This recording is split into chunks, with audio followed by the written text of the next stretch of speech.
6 лет разработки, 5 сменившихся движков, команда из разбросанных по миру школьников, путь сквозь безденежье и бесконечные перезапуски с наивной верой в мечту. Как итог, личная поддержка Гейба Ньюэлла, контракты, выставки, вспышки камер, финансирование, офисы, сотрудники. И маленький секрет, который главный создатель все это время скрывал от всех. Это рассказ о том, как модеры почти стали студией, почти сотворили свою Half-Life, почти разбогатели, и их детище было аккуратно вычеркнуто из истории. О том, как ведущий разработчик остался почти ни с чем, кроме козы. Как это? Да, сейчас он бродит с козой по пустыне и фотографирует камни. Это не шутка. Дорогие друзья, с вами вновь ваш любимый канал о шутерах для всей семьи «Океан мудрости». А значит, пора наконец вспомнить Gunman Chronicles, самый амбициозный и самый забытый мод, что бы это ни значило. О чем вы думаете, когда речь заходит о конце 80-х, начале 90-х? Уверен, что вспоминаете свою старенькую Atari ST и те самые заветные игры. Это, скорее всего, Dark Fortress, потому что такое не забывается. Пазл-платформер, которому нет равных. Жаль, что так и не вышел. Ну и, конечно, память будоражит мысли о Thieves Guild. То самое масштабное текстовое пошаговое мультиплеерное приключение для BBS-сетей, в которое вообще никто не играл. Это я так ненавязчиво решил познакомить вас с ранним творчеством Герберта Флауэра, автомаляра и массовика-затейника, что однажды увидел Doom и все понял. Темные крепости и объемные фактурные петроглифы будут лучше смотреться в новомодном псевдотрехмерном графическом исполнении. Где-то в 94-м то, что однажды будет называться Gunman Chronicles, зарождалось внутри Doom или Doom 2. Но кому важны такие нюансы? Если верить Герберту, это был мод для Doom, который, цитата, «выглядел намного круче, чем все, что было на рынке». Судя по двум сохранившимся скриншотам, это чистая правда. Только технологии в 90-х двигались вперед семимильными шагами, потому проект вскоре переехал на наш любимый Build Engine. С того периода сохранился всего один скриншот, что до выхода данной передачи никогда, нигде никем не был найден и опубликован, а потому никем не был увиден. Так что скажите спасибо судьбе, что у вас есть я. На дюковском движке прототип Ганмана прожил всего несколько болезненных мгновений, потому что внезапно...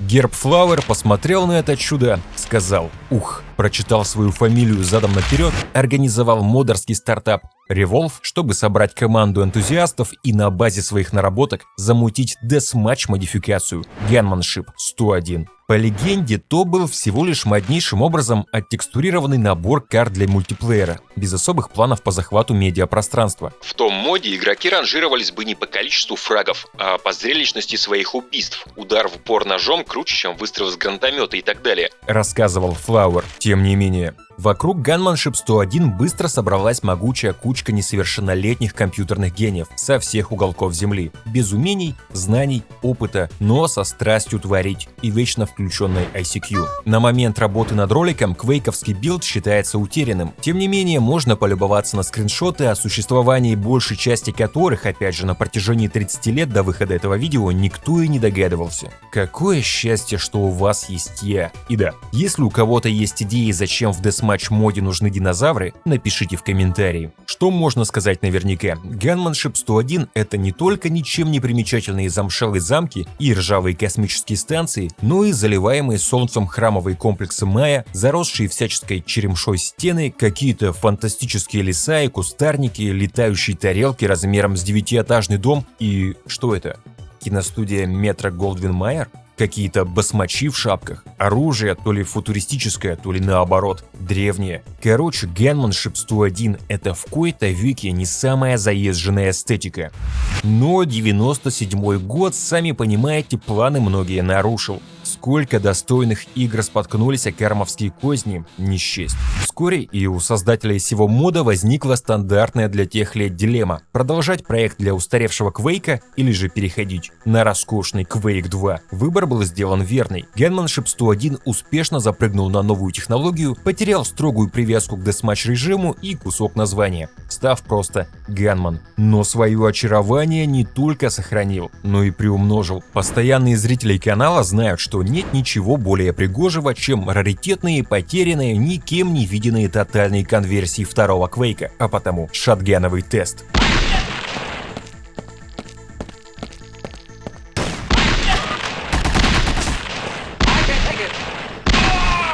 Gunman на новой технологии уместил в себе все старые концепты. Вон тот череп со скриншота времен Build Engine, вон храм с квейковского билда, вон тарелка, вон заросли. Вот то причудливое оружие, то, оказывается, был Railgun. Чувствуете? А это БФГ. Круто? Круто. А вот те эпатажные басмачи в стильных солнцезащитных очках. К ним добавились не менее эксцентричные мужички в медвежьих шапках с папиросками в зубах. Красота. Зацените грибы, зацените, какая иллюзия объема. Знаете, как можно было этого добиться? Потом расскажу. Динозавры – инопланетные существа разной степени удивительности. Дадим высказаться нашему массовику-затейнику. Я живу в Юте, и у меня есть коняга. И я вообще-то дитя Дикого Запада. Я вырос на вестернах и научно-фантастических рассказах. И мне, показалось, что их сочетание было бы довольно интересным. Такие фильмы, как «Звездные войны», по сути являются вестернами с большим количеством спецэффектов. И я подумал, что было бы интересно подойти к этой связи более буквально. 3 персонажа. Представителя 3 разных рас на выбор. Тиликум. Воин-одиночка. Наследник элитной касты бойцов. Вот только старейшины почему-то решили этого самого воина передать некому баронству под странным названием Spiral Dreams. Ксеном. Ну или Зином. Слишком трудно для осознания вообще, что это за существо, что-то там очень замороченное. И, собственно, сам Gunman. Наемник, которому шишки из уже упомянутой корпорации Spiral Dreams поручают некое секретное дельце, где-то на краю вселенной, в мирке, населенном лишь кучкой нищих колонистов. Чувствуете? Gunman уже перерос свои мультиплеерные начинания и обретал черты чего-то куда более амбициозного. То, что вы сейчас видите, это просторы Икнуса. Планета Икнус — это не только хороший климат, приятные цены, но и заныканная под землей научно-исследовательская база, где хитрые работнички Spiral Dreams всячески гнут ткань пространства и времени. А где незаконные испытания, там и неизбежный ужас в лице ксеномов. Короче, корпорация нанимает Ганмана, чтобы он без лишней шумихи навел там порядок и спас выживших. На ваших экранах первый и незаконченный уровень истории Ганмана. Каньон, заброшенный городишко в стиле Дикого Запада, и где-то там, за всеми этими декорациями, страшные межгалактические эксперименты. Как говорил тогдашний ведущий дизайнер Зак Эрнстон, Ганман замахивается на проработанную вселенную, не менее, а то и более детальную, чем у большинства игр, построенных на чужом фундаменте. В итоге у проекта должны появиться не только фанаты самого геймплея, но и фанаты сеттинга как такового.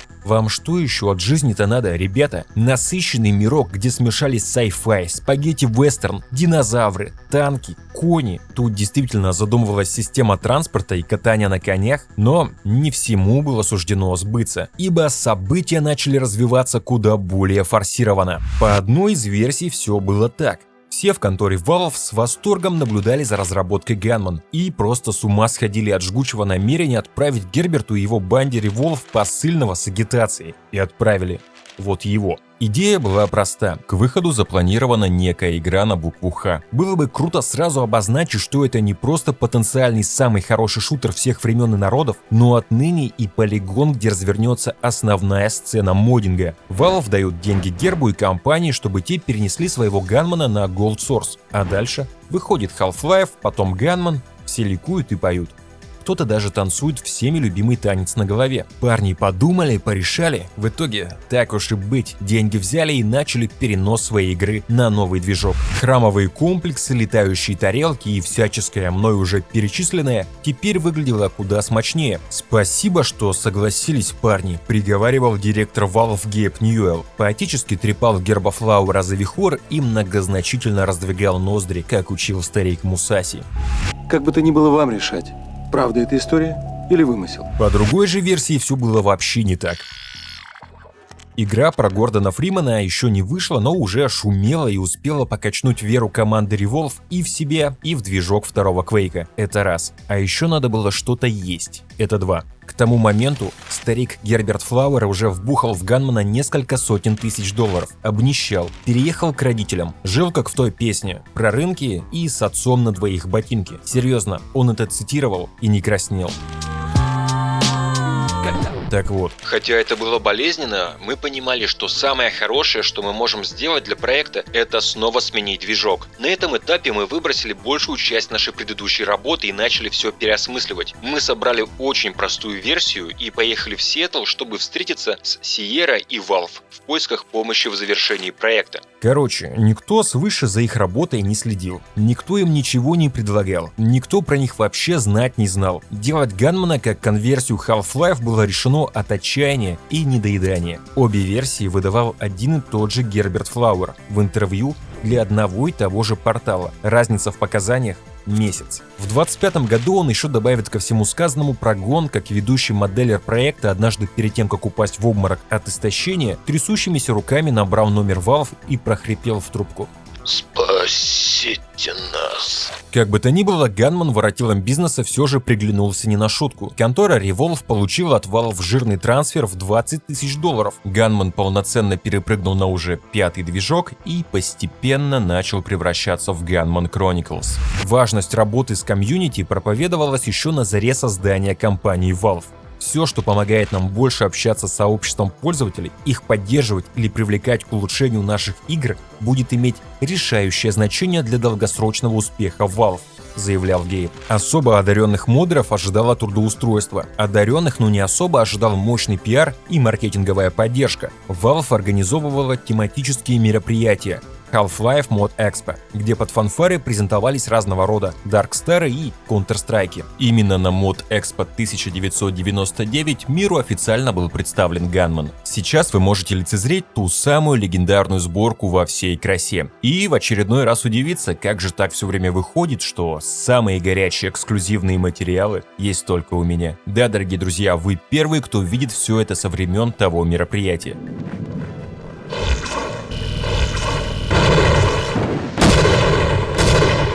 Круто?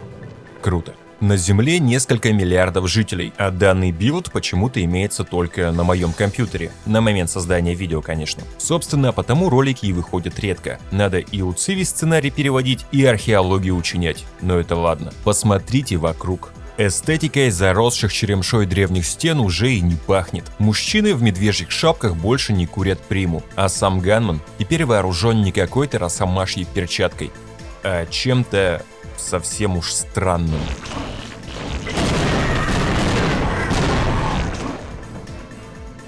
Так вот, вернемся к Valve. Та, ко всему прочему, в рамках своей кампании Half-Life Mods устраивала отдельные стенды на выставках E3 и ECTS. Нашего с вами любимого Ганмана также всюду возили и везде показывали. При этом речи о коммерческом издании всех этих модов за редким исключением не было. Просто помпезные презентации фанатских дополнений всем на заглядение. Но, по легенде, на E3 2000 года Ганман почему-то особенно приглянулся прессе. Журналисты внезапно увидели в этом не мод, а игру. Гейб Ньюэлл, столкнувшись с нежданным ажиотажем, пытался объяснить, что это просто какие-то чуваки малоимущие карты и модельки мутят в свободное время. Ничего серьезного, так, чисто хохмы ради, возим везде, демонстрируем, не обращайте внимания. Но продажные журналюги все равно свое внимание обращали. На экране разворачивалась не тотальная конверсия, а нечто куда более самостоятельное и монументальное. Это что, пещерный дождь? Вы вообще когда-нибудь видели шутер с пещерным дождем? Тогда Гейб Ньюэлл покумекал, посчитал там что-то столбиком, откинул трезвый скептицизм и все понял. У этих самоделкиных есть то, чего не хватает индустрии – дикой, необузданной фантазии и непробиваемой уверенности в своей, пусть даже странной идее. Гейб арендовал помещение прямо под основным офисом Valve и перевез туда всю международную банду юных мододелов из Revolve. Раскрывайте потенциал, друзья. Поможем по максимуму. Это, как вы понимаете, часть одной версии. По другой версии и обсуждение коммерческого выпуска, и речь о переговорах с издателями стартовали еще в 98-м, когда Ганман только-только перебирался на свой последний движок. И сильно задолго до той E3 3 все уже все понимали. Но это ладно. 1 сентября 2000 года была официально анонсирована Gunman Chronicles как самостоятельная игра, издаваемая Sierra Studios. Звучит как мечта. Независимые разработчики теперь могли забыть о питании и просроченной крупой и приобщиться к бомонду тогдашнего геймдева. Годы усилий все же принесли свое. Теперь у Revolve появились финансы, оборудование, ресурсы, персонал, планирование, маркетинг, тестировщики и радикальная переоценка имеющихся наработок. Самая важная причина выбрать Half-Life — это Valve Software. С ними просто замечательно работать. Рассказывал в интервью старик Герберт. Valve проявляет большой интерес к проекту и хочет, чтобы мы произвели фурор с Gunman. Хвастался он. Мне очень нравится работать с Valve. Здесь все невероятно дружелюбны, и я обрел несколько хороших друзей. Вторил ему главный программист проекта Кристофер МакАртур. Идиллия, кайфец и роскошество. Но старик Флауэр все же не до конца доверял Гейбу. Кое-что старик Герберт от Valve решил скрыть. Флауэрский подход подразумевал исключительно ручную работу. Все текстуры, осознайте это, все текстуры в Gunman — это не просто картинки. Это реальные поделки из коробок, крышек, пружинок, винтиков, шпунтиков, остатков пищи, застрявшей в бороде, и глины. Каждый пиксель здесь — оцифровка с реально существовавшего физического объекта, изготовленного своими руками. И оружие, и стены, и динозавры. Все, что представляли собой первые поделки внутри Doom и Build Engine, все, из чего создавались Gunmanship 101, Gunman и Gunman Chronicles, когда-то было чем-то осязаемым, слепленным, пережившим обжиг и покраску. Такое ни Андрею Бахметьеву, ни Тимуру Кизякову, ни, собственно, Гейбу Ньюэллу не снилось и в самых страшных снах. С 94 по 2000 год Флауэр успел слепить примерно 1500 текстур. Если сложить их в ряд, это будет как вот отсюда и до реки Колыма. Он жестко параноил по поводу своего удивительного метода. Боялся, что корпорации украдут его глиняную технологию, и тогда их уже будет не остановить. Работая с Valve, он продолжал клепать свои текстуры, но занимался этим строго дома, держа в тайне суть процесса. Даже в контракте по поводу прав на Gunman Флауэр настоял на пункте, что все технические тонкости производства остаются строго за ним. Никто из шишек даже не предполагал, что на самом деле мутится под их патронажем. За редким исключением, вроде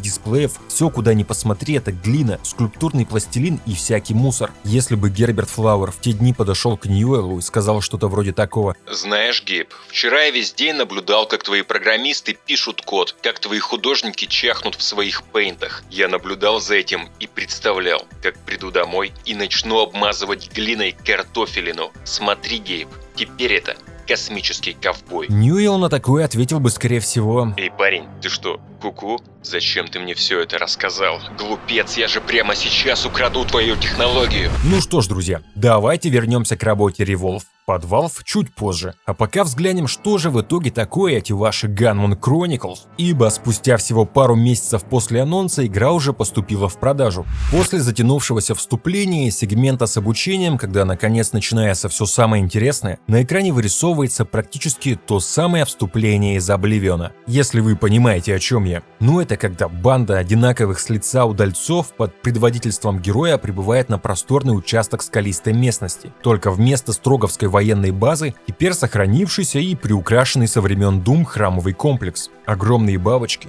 птеродактили, какие-то жуки-пауки. Красота. Красота, красота. Да, дорогие друзья, любой другой на моем месте впендюрил бы прямо вот сюда вот в этот вот момент рекламную интеграцию. Какое же счастье, что я уважаю свою аудиторию и никогда не продамся за 80 тысяч рублей. На мой взгляд, именно в постоянной гонке за обогащением прячется корень всех бед, корень раздора. Корень Тити-Мити. Тити-Мити – чудодейственное средство от всех болезней. Оно пришло к нам от древних ацтеков, которые никогда ничем не болели и вымерли, будучи абсолютно здоровыми людьми. Корень Тити-Мити продается в виде таблеток, крема, настоя, пасты и порошка. Требуйте корень Тити-Мити во всех аптеках города. Корень Тити-Мити. Самое время умилиться пейзажем. Дальше буквально за 10 минут Gunman начинает раскрываться максимально правильно. Бережно хватает за грудки и учиняет погружение. Предстоит не просто пробежать какой-то там недоаддон. Сейчас развернется настоящее приключение.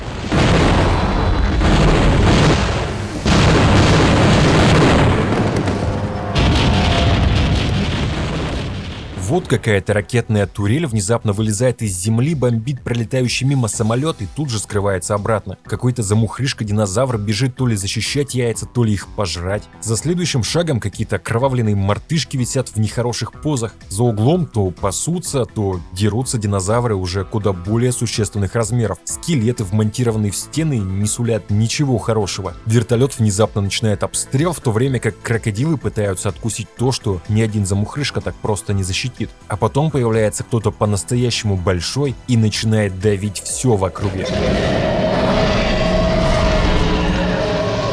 На этом конец. Это демоверсия. Что характерно, демку вообще собирали ребята из другой конторы Maverick Developments. Мод Wanted, что тоже с Quake 2 прыгнул на Gold Source, помните? Ну конечно, помните. Их Valve тоже официально работой обеспечила. Ну вот, эти вот парни в итоге тоже в каком-то смысле ответственны за эту красоту. Зачем я решил начать с демо? В самой игре вступление почти такое же, но покоцанное, с меньшей концентрацией кинематографичных маленьких радостей. Настоящие хроники Ганмана стартуют слегка мягче. Тем не менее, все равно по итогу превращаются в маленький калейдоскоп аттракционов и катаклизмов. Передатчики орут радиоспектаклями.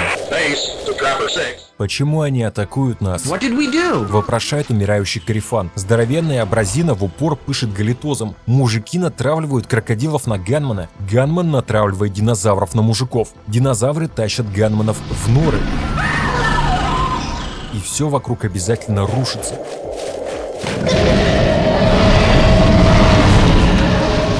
Шутер про ковбоев, динозавров, космолеты, бластеры, древние храмы, где первобытность и технологичность сливаются в неповторимом замесе. Разве не ради такой сумасбродной эстетики мы включаем свои компьютеры? Посмотрите на все это великолепие еще разок. Про что, по-вашему, Gunman Chronicles? Ну, конечно, про кровожадный искусственный интеллект, что будет всю дорогу наблюдать, комментировать, строить козни, манипулировать, атаковать посредством механических дронов, косплеить Шодан, втираться в доверие, наускивать на уничтожение Луны и своего бывшего начальничка. Да, посмотрите еще раз на этого симпатягу, как будто игра про свихнувшийся ИИ немного не так должна выглядеть. Или так, мысли создателей Ганмана двигались непредсказуемыми путями. Потому вот вам обветшалые домишки на Диком Западе и танк.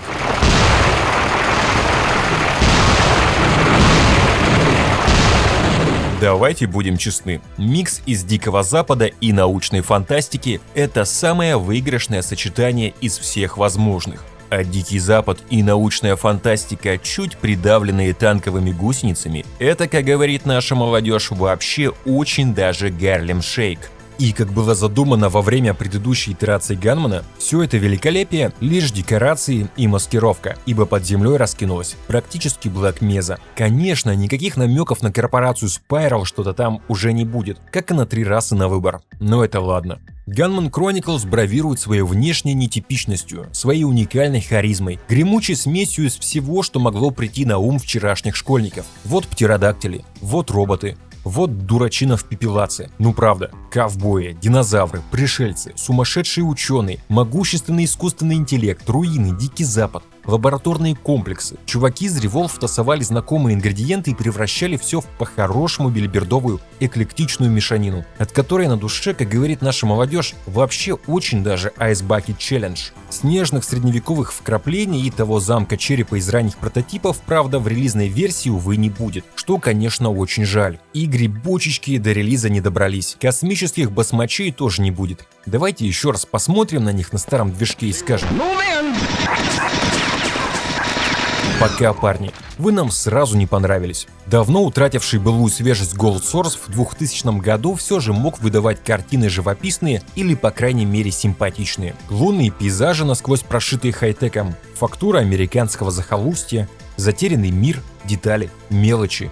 Ну или ящики и совсем уж бессовестно необжитые помещенница. И, конечно же, отсутствие какого-то смысла в странной технологии глиняных текстур, ибо они все равно выглядят мутными и растянутыми. Тут даже Skybox был сделан из глины и распотрошенной подушки. Skybox вот этот вот, это глина. Gunman от и до. Создан на базе скульптурного материала. Работа бесконечно кропотливая. Но вот вы как думаете, оно того стоило вообще? Захотели бы лакеи Капитала воровать эту идею, если бы секрет раскрылся раньше времени? Знаете, сомневаюсь.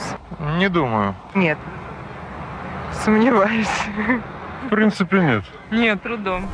События Gunman Chronicles раскидываются на 3 планеты, 4 разных биома, со своим стилем. Один из которых, как можно заметить, более чем типичный. Ну правда, это стандарт. Это всегда так было. Это мы видели 1000 раз. Традиционный серый комплекс, что на фоне недавно виденных заповедных мест может маленечко удручить. Но меня вообще не удручает. Как по мне, работа с цветным освещением тут мастерская. Зрению скучать не приходится. Это вообще моя любимая часть игры. Если что. К счастью, не только во внешности суть. Звуковое оформление варьируется в зависимости от места действия и работает на создание нужной густой атмосферы, не всегда здоровой. Вот кто-то на фоне чудно свистит и воркует, перед тем как звонко вскукарекнуть прямо в лицо.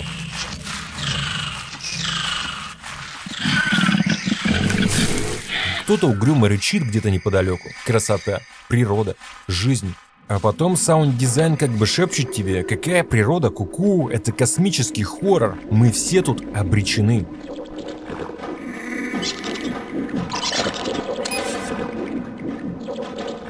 Аутентично, колоритно, фактурно, ну или же кромешная тишина без намека на фоновые шумы, не говоря уже о музыке.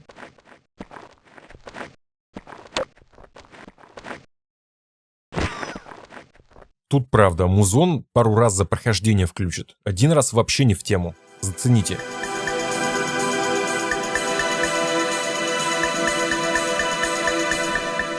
Уверен, здесь уместнее звучала бы наша любимая песня.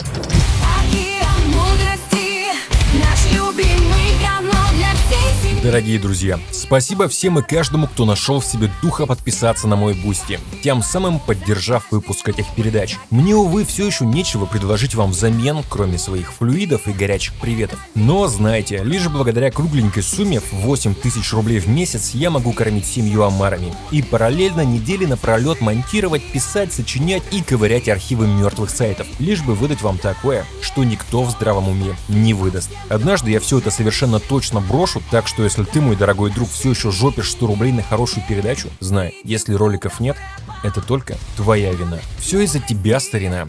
Что же ты натворил? Как ты будешь с этим жить? А вот Амацу, Дмитрий Соловьев, Кинг Соломон, Артем Ибрагимов и Никита Шевцов — это другой разговор. Титаны, что держат на своих плечах небосвод моей мотивации. Их стараниями мир все еще не лишен прекрасного моих передач. Пока я это все монтировал, еще и Кирион подписался, за что ему особые, как говорит наша молодежь, респект и уважуха. Дорогие друзья, на ваших экранах список всех тех отчаянных мужчин и роскошных женщин, благодаря кому океан мудрости еще существует.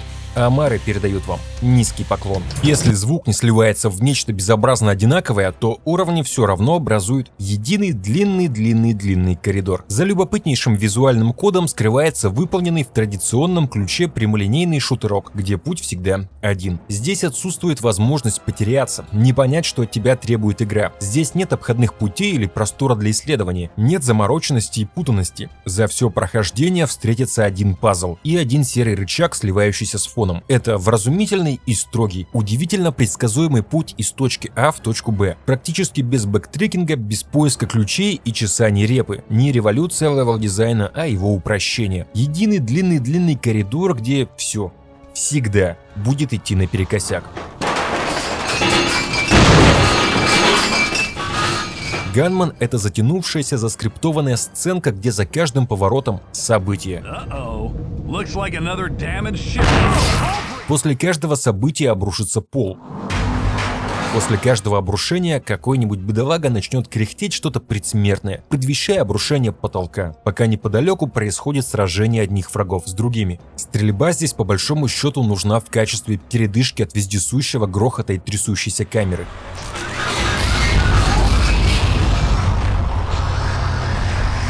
Вступление упростили по сравнению с демо, вероятно, чтобы игрок в дальнейшем не свихнулся от переизбытка творящихся вокруг аварий и инцидентов. Кроме шуток, у разработчиков Gunman с чувством меры были свои особые отношения, и они с какой-то самозабвенной страстью выдавали один и тот же прием не дозированно, а бесконечной очередью. Нечего взорвать, ну пусть оно взрывается где-то за кадром. Ну хотя бы так. Если 2 минуты не трясет, вся работа на смарку. Такой тут девиз. Все нужно обязательно разрушить. Пусть все катится кувырком, всегда и везде. Чувствуете? Надо вечно все шатать. Желание придать происходящему некой масштабности, грандиозности, зарядить действие адреналином, на выходе выливается в нечто странное. Да, все ярко, помпезно и оттого утомительно. Но это ладно. Главный козырь Ганман – оружие. Вот зацените. Пистик.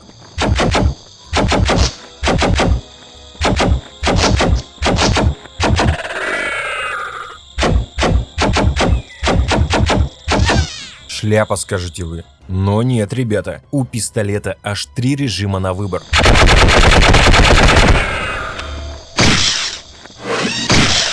Ни 1, ни 2, ни 3 даже я наврал. 4 пистолет прячет снайперку. Это что по-вашему? Шотган? Зацените, можно количество патронов тут выставить, да еще и с кучностью поработать. Шотгановый тест. Ну, туфта какая-то, если честно. Кто-нибудь помнит, как там в оригинале? Враги вообще реагировали на попадание? Напишите, кто знает. Зато система расчлененочки имеется. Можно снести дурачине тыкву. Зацените.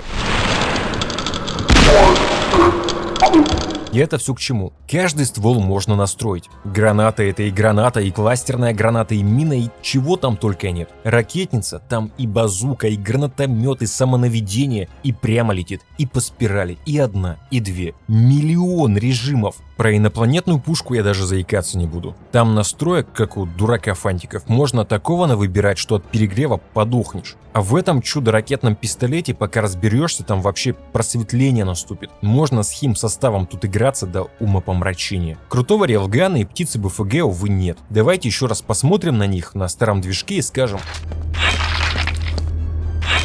пока крутой рейлган.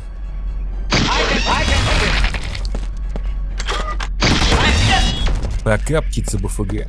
Пока. Немыслимый простор для кастомизации оружия, изобилие комбинаций установок. Ключевая фишка, то, что отличает Ганмана от всех шутеров на свете. Тот случай, когда идея крутая, реализация тяжеловесная. Правая кнопка. Выбираем. Правая кнопка. Выбираем. Правая кнопка. Выбираем. Правая кнопка. Выбираем. Левая кнопка. Нужно стрелять.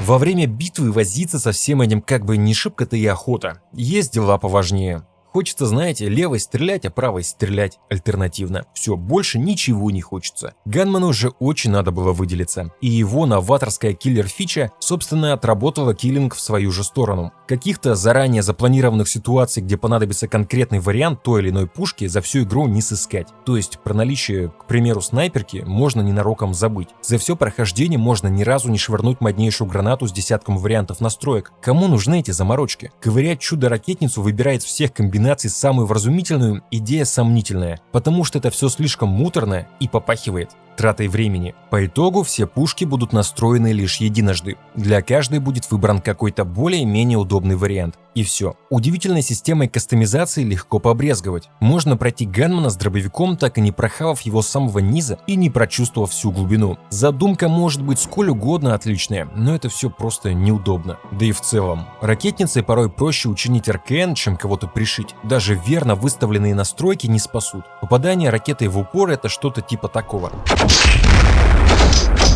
От гранат тоже массовых смертей можно не ждать. Они едва работают. Чаще всего не работают. Пулемет наносит какой-то очень уж сомнительный урон. Стрелять в Ганман просто муторно. Враги дохнут очень неспешно, не проявляя никакой заинтересованности в происходящем. Искусственный интеллект примитивен, естественное состояние неприятелей от решения.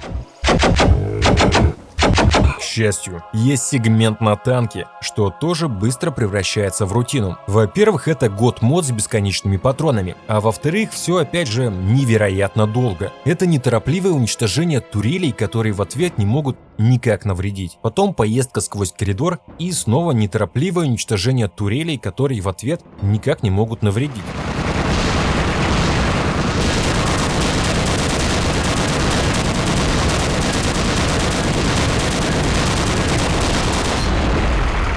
Кому-то в Revolve показалось, что это круто. Но это сомнительно. К счастью, есть боссы. Вернее, могли бы быть. Огромный динозавр изначала всего лишь могучая декорация. Вот этот здоровенный робот тоже по сути не противник, а просто препятствие. Вот это тучное создание как будто бы босс, но его не убить. Его попозже убьет тот здоровенный робот. Вот этот замечательный корабль, ну как бы вроде бы босс, летучий хтон, убивающийся 2 кнопочками с первого раза.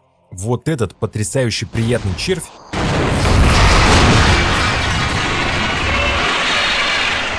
Это не босс, это для красоты. Эффектно, зрелищно, спору нет, но это все украшательство. Даже в последнего босса не придется стрелять. Ни разу. Финальная битва с главным врагом всей игры несколько обескураживает. Его будет мочить кто-то другой. Боссы в Gunman — это тизеры. Как по сути и весь проект. 15-20 часов геймплея обещал ведущий дизайнер уровней. На 25% длиннее Half-Life обещал кто-то из Valve в интервью в венгерской прессе. 40 часов высокооктанового геймплея обещал официальный магазин Sierra. На деле все не так радужно. Gunman Chronicles, застряв где-то на границе между игрой и модом, проходится за 4 часа 30 минут. Вычтите 15 минут на обучение. В отличие от всяческих Opposing Force, Gunman не был дополнением. Это официально самостоятельная игра, не требующая установленной Half-Life. В продажу она поступила по full прайсу, а статус коммерческого продукта как будто сразу завышает ожидания. Не все прикоснувшиеся к итогам многолетних трудов Revolve были в восторге. Популярность Gunman Chronicles окажется не столь стабильной, как ожидалось на той E3 2000. Мультиплеер мог предложить лишь 5 Deathmatch карт, и сервера были прикрыты буквально в считанные дни после релиза. Изначально же все это расписывалось как: наш многопользовательский режим должен быть довольно интересным, когда вы управляете танками, сбиваете людей с коней и так далее. Хотя оценки в прессе были вполне себе окей и даже больше, чем окей, критики обвиняли игру во вторичности, сравнивая ее известно с чем. Геймеры, годами следившие за проектом и ждавшие бесплатную конверсию, не кайфовали от идеи отдавать деньги за мод. А все почему? А потому что как конверсия это строго 12 из 10, как игра, увы, всего 10.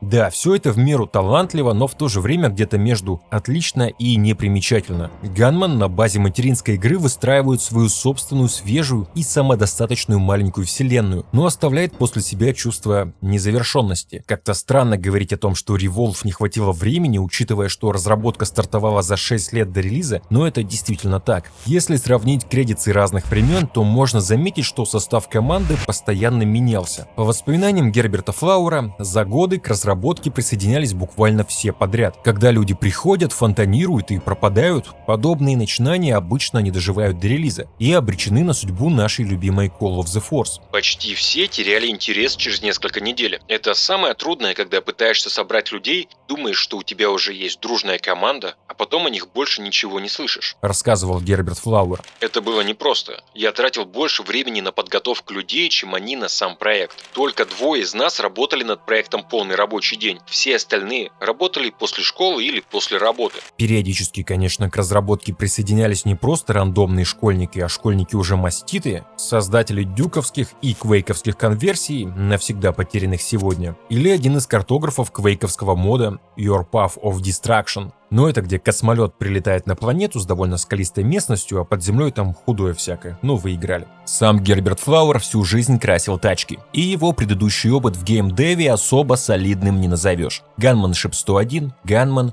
Gunman Chronicles – многолетняя эпопея, где процесс разработки большую часть времени буксовал. С одной стороны, перенасыщенный бульон таланта и идей, с другой – отсутствие реальных работников, и ко всему прочему неумолимый прогресс, опережающий все начинания. Ну, какие 3 расы на выбор? Какие кони? Какие танки? Все это слишком уж нереалистично. К E3 2000 у Revolve было готово примерно 70% материала, что нужно было еще полировать и шлифовать. Что характерно, первый мир про динозавров и руины был похож на конечный вариант лишь отдаленно. Какие-то куски, конечно, дожили до релиза, какие-то куски дожили только до той демоверсии от Мавериков, но в целом это как будто немного другая игра. И если бы не покровительство со стороны Valve, оставшаяся работа над Gunman могла затянуться еще на несколько лет и еще на несколько движков. Разработка по-настоящему закипела лишь в последние 2 месяца, когда за дело взялась та самая контора, с которой работать одно удовольствие.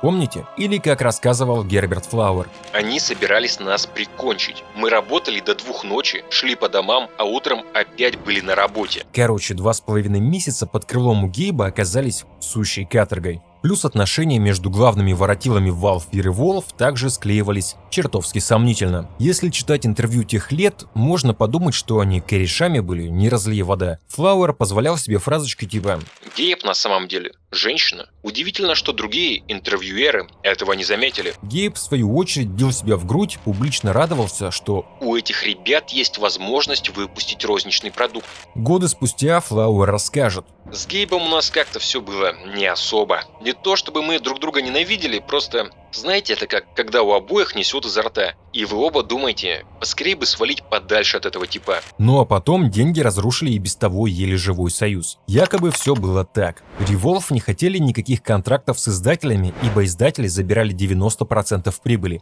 Воротилы из Valve, в свою очередь, работали с конторой Sierra. И они парням из Revolve сказали: пацаны, мы все решили. Все бумаги с нами подписывайте. Все будет по красоте. Мы этих сиеровцев, зажравшихся, прижали к ногтю. В этот раз никакие 90% эти жадные лакеи капитала не получат. Их доля 50%. С нами работать очень выгодно, сказали шишки из Valve. Звучит круто, кивнули разработчики Ганмана. Ну, короче, суть до дела, парни из Revolve действительно получили не жалкие 10% отчислений, а уже куда более серьезные 11. Gunman Chronicles, несмотря на все противоречия, имела некий успех. 500 тысяч копий по всему миру разлетелись как горячие пирожки, что попахивает богатством и пенсией в 20 лет. Принесла ли Gunman Chronicles денег? Вероятно, я мог бы заработать столько же, крася машины. Вспоминал Флауэр. Спустя пару месяцев после релиза Gunman, Герберт в свойственной ему манере откровенно поведает о том нелегком сотрудничестве с воротилами бизнеса. Valve не пытались подмять проект под себя или диктовать свои условия. В последний месяц нам даже подкинули помощь с доработкой карт. Думаю, львиная доля их поддержки вообще осталась за кадром. Они взяли на себя все терки с издательством Sierra и работу с прессой. Остро, жестко, горячо или вот еще. Они помогли нам завершить проект, предоставив финансирование, оказали техническую поддержку и дали советы по дизайну, позволили нам работать в своих офисах в течение 3 месяцев и предоставили нам одного из своих дизайнеров уровней, Джеффа Лейна. Это помогло нам встать на ноги, и теперь мы готовы подойти к нашей следующей игре более профессионально. Если мы снова будем сотрудничать с Valve, то это будет связано с лицензированием некоторых их технологий и так далее. До этого этапа мы еще не дошли. Очевидно, что это потрясающая компания, с которой приятно работать, так что кто знает. Представьте, 6 лет ты месишь глину, красишь машины, живешь впроголодь у родителей, но настойчиво идешь к цели, наивной и несбыточной. А потом офис в Сиэтле. Гейб хлопает по плечу, журналисты берут интервью. Вчера ты был никем, а сегодня ты разработчик, ты почти звезда. И вот к тебе приходят с вопросом: как вам работается с Valve? И ты улыбаешься в камеру и говоришь: замечательно, лучшие парни на свете. Потому что больно признаться, что все на самом деле не совсем так. Потому что если признаться, рассыплется сказка, а без сказки зачем тогда все эти 6 лет? Ну или же наш Герберт Флауэр просто ненадежный рассказчик, потому что в наши дни он будет отрицать какое-либо присутствие дизайнера уровня Джеффа Лейна, о котором сам когда-то заявлял. Но не суть. Когда Gunman Chronicles отправилась на золото, история сотрудничества Valve и Revolve завершилась. Не было никакой большой вечеринки. Мы выгорели и просто разъехались по домам. Вспоминал старик Герберт. После релиза Valve как будто забыла о существовании Ганмана. Есть ли какие-либо планы по выпуску дополнительных уровней и игровых функций после выхода Gunman? Спрашивали у Герберта. Конечно, отвечал он. Но не было выпущено никакого доп. Материала, никаких патчей, карт и так далее. Ничегошеньки. Чуть не втюхал вам вранье, ребята. Представляете? Был все же один подгон от Revolve.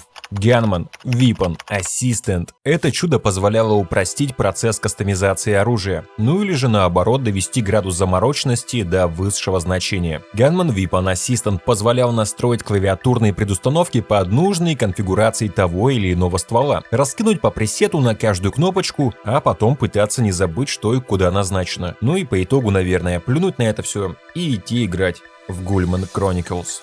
Хотя что там говорить, на официальном сайте Valve не появилось даже строчки о выходе Ганмана. Ньюэлл, еще недавно трепавший всех за вихор, сделал вид, что ничего и не было. Потом вице-президент по маркетингу Valve Дуг Ломбарди скажет, мол, На нас, на Valve, Отсутствие интереса к Gunman Chronicles вообще никак не повлияло. Мы даже свой логотип туда не лепили. И вообще никогда не говорили, что это наша игра. Мы говорили только, что мы большие умнички. Помогаем тут всяким нуждающимся. Мы просто компания-первопроходец, способная на добрые поступки. Только и всего. А Gunman это не наша. Gunman вообще это не наша. Это мы никакого отношения даже к нему не имеем.